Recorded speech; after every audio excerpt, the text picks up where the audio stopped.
There was this strange weight sitting in my chest the morning I left. I couldn't explain why. It wasn't like anything obvious had gone wrong. Everything looked perfectly normal on the surface.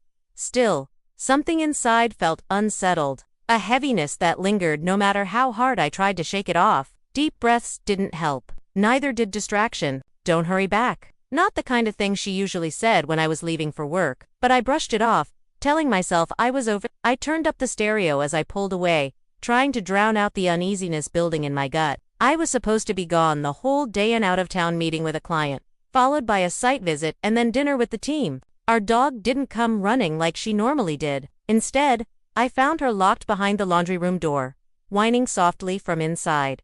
That's what I'd told her. That's what she expected. Maybe that's why her goodbye felt off. Her smile seemed too cheerful, too bright. The way she looked at me when I kissed her goodbye, it wasn't the same. That laugh, that warm, playful tone. I hadn't heard from her in what felt like forever. We'd lived in that house for 6 years. My body knew which planks would betray me. A tone that didn't belong to the version of her I'd been living with for months. Drive safe, and don't hurry back, she said. That line stuck in my head. My entire body went cold, like the blood had drained from my veins. It wasn't one of those moments where the truth hits you slowly. No, this shattered me instantly, like glass exploding inside my chest. 45 minutes into the drive, I realized something important. I'd forgotten some documents back home. A man's clothes scattered carelessly across the floor. Jeans, a t-shirt, shoes tossed aside, like he belonged there. Through the gap in the door, I could see them lying together in bed, around each other, like something out of a romantic fantasy.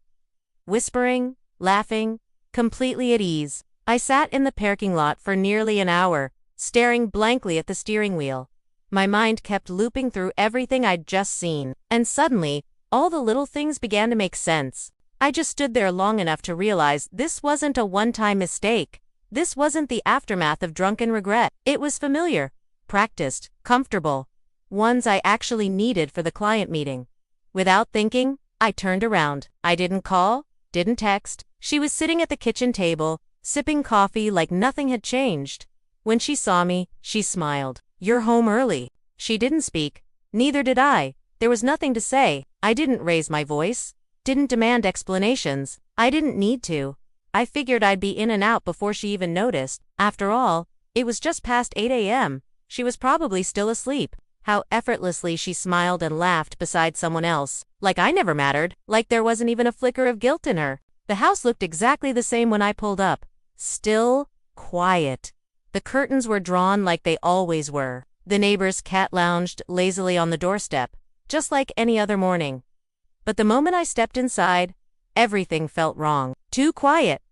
The silence didn't feel natural, it felt staged. Something was off. That was the moment the hairs on my neck began to rise. I ignored her messages. She sent a few. "How's the trip? Everything. Okay." Then eventually, "Miss you." Then, from upstairs, I heard its soft movement, a floorboard groaning, a muffled giggle, a voice, a man's voice. I walked down the hallway as quietly as I could, my pulse thudding in my ears. Every step felt heavier than the last. I froze. I told myself maybe I was imagining things, maybe I was mishearing, but then I heard her. I moved up the staircase with practiced precision, avoiding every creaky board. The bedroom door was slightly ajar. That's when I saw it. They looked happy. I didn't move, couldn't move. I didn't burst in, didn't scream or confront them. I turned around and walked out, as silently as I'd come in. I drove straight to the office but didn't go inside. The late-night workouts, the way she always kept her phone screen, the sudden obsession with lingerie she never wore for me, the emotional gap that had quietly grown between us. That night, I didn't go back home. Instead, I checked into a hotel. That last one made me let out the most bitter laugh I've ever heard from myself. The next morning, I walked through the front door at exactly 7 a.m.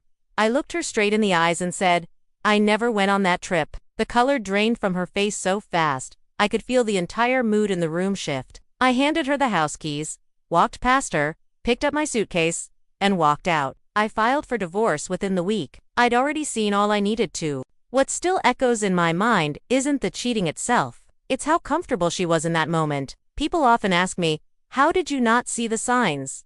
The truth, sometimes, you do. You just don't want to believe them.